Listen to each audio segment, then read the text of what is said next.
Welcome to CS1000 Computer Basics. This is the online version. In this course, our goal is to make you computer literate, both conceptually and functionally. My name is Ron Conway. Feel free to call me Ron or Mr. Conway. My office information is listed here.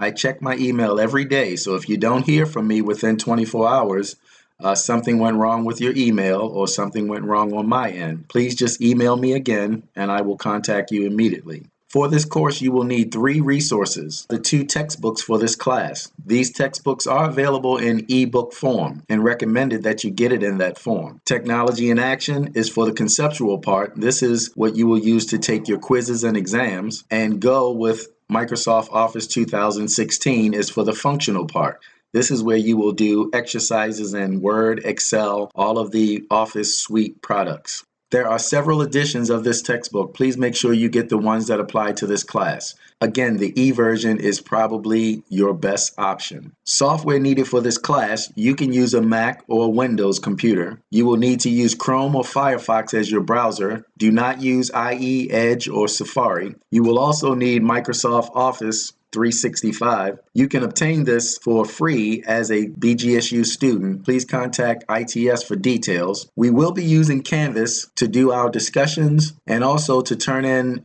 some of the assignments. But for the most part, you will be using an online assessment tool called My IT Lab. I will go through the instructions on how to register and create your My IT Lab account in this video. When you create this account, you will need my course ID number, which is displayed right here. We'll get back to that in a second. Some notes about this class. If you are a computer science major, this class does not apply. You should take CS1010. This course should not be taken by business or technology majors without permission from your advisor. There are some university policies, academic honesties, and things that will be enforced. And finally, all email sent to me should include the term cs1000ecampus in the subject line along with your name. The structure of this course and participation: students are required to use My IT Lab and Canvas as the access tools. We will have class discussions on Canvas, and I do have a rubric explaining exactly what these discussions will entail. Application assignments will be done on My IT Lab. You'll be doing Office 2016 content. It will be self-directed. You can do it as fast as you can or take as much time as you can within the parameters of the due date. Grading for this class, you will have several assignments. I have here a list of all the assignments. The first 2 assignments are on Canvas.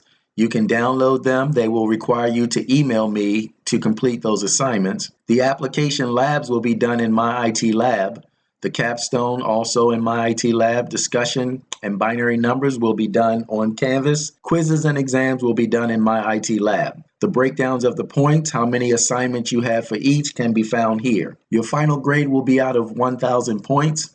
So the breakdown of the scale is if you score 900 points, you'll get an A, 800 points B, and so on. In a second, I will show you the calendar for the course. But my late policy really is I do not accept late work. I will open everything up before the class starts from day 1 except for the quizzes and exams. So all the assignments can be completed on your time at your pace as long as you hit the due dates. Finally, please read through the eCampus expectations, tips for success in this class, and also the disclaimers on technical support. This is the calendar for the year. This calendar highlights all the course assignments due dates, all labs, all discussion boards, all capstones will already be open by the time you see this video. I will open them up before the first day of class. You can do all of those at your pace at any time. So for instance, the labs that are due on November the 4th, labs 1, 2, and 3, you could really do that before the start of class if you wanted to. You can pace yourself, but I do stress when these 3 labs close on the 4th, I will not accept late assignments. So you can do as many labs as you want ahead of time, but please do not fall behind. The discussion boards are the same way. They are all open. You can do all 4 discussion boards now. Of course, you have to wait for participation in order to engage in the discussion, but as soon as that dialogue gets started, get your discussion boards completed. Do not wait until the last minute. Once the discussion boards close, there will not be any make-up discussion boards. Binary numbers. This will also be available in the first week of class. It is not due until November the 13th. My suggestion is do it as soon as possible and get it out of the way. The only things that are time sensitive are the quizzes and the exams. They will open on a Thursday for the most part and close Saturday night, giving you Thursday, Friday, and Saturday to complete them. For most of the things, you will have more than one attempt for them. So you could try the quiz on Thursday, study again, and then do the quiz again on Friday or Saturday. Notice that the 4th quiz will be opened on a Sunday and close on a Tuesday. So this is the calendar. My suggestion is take whatever electronic calendar you have, a Google Calendar or your personal calendar, plug all these dates in there, and then set alerts for yourself to let you know when they are approaching. For CS1000, we will be using Pearson's My IT Lab. It is now called My Lab IT, but it was formerly known as My IT Lab. If you still have an account that's active, you can certainly use it for this class as long as it is active for the current textbooks. If you do not have an account, in this portion of the video, I'm going to show you how to obtain an account. The first thing you will need is the course ID for this class. So the course ID for this class is here. I am going to copy it out of here and use it to create an account. So for this demonstration, I am a student. I will click on the student link.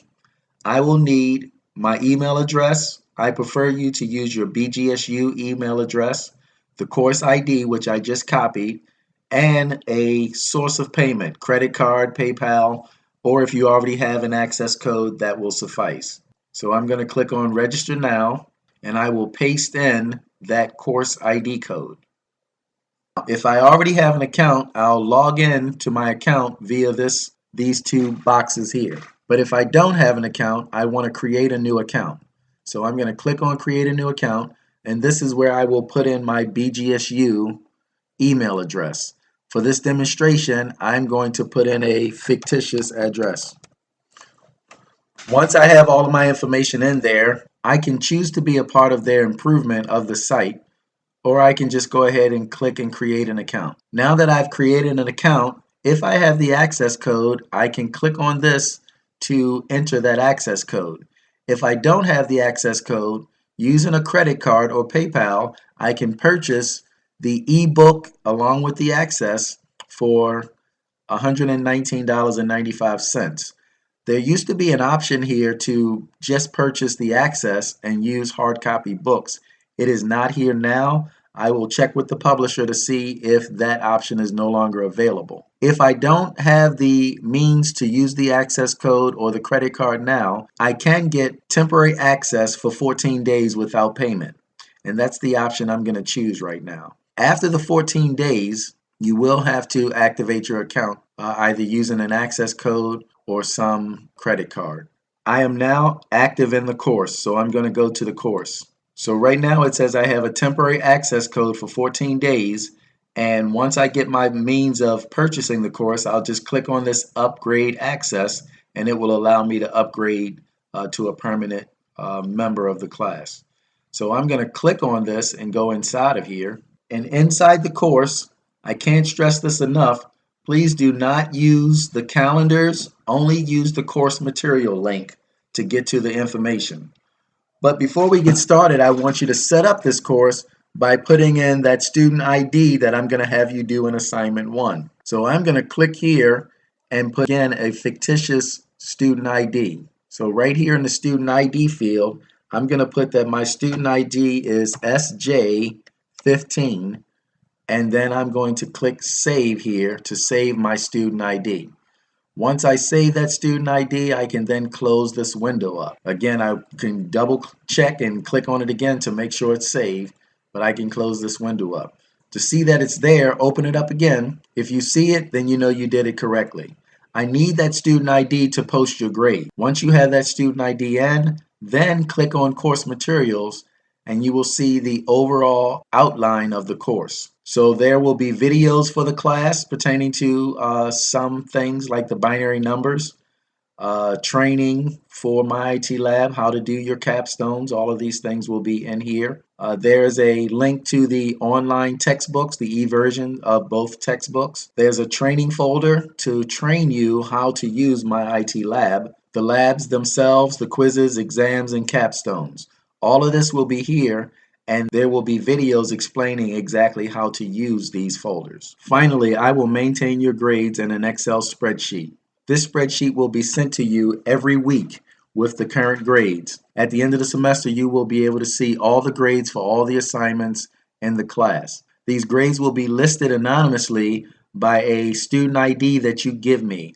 Please note, I do not want your university ID. I want you to make up an ID of letters and or numbers, a 4-character ID that we will use to post your grades. This will ensure that your grades are anonymous and that you can see the overall performance of the class. That is it for this video. Please watch it again if you have to. There will be more videos to follow. And again, welcome to CS1000. Please enjoy the course.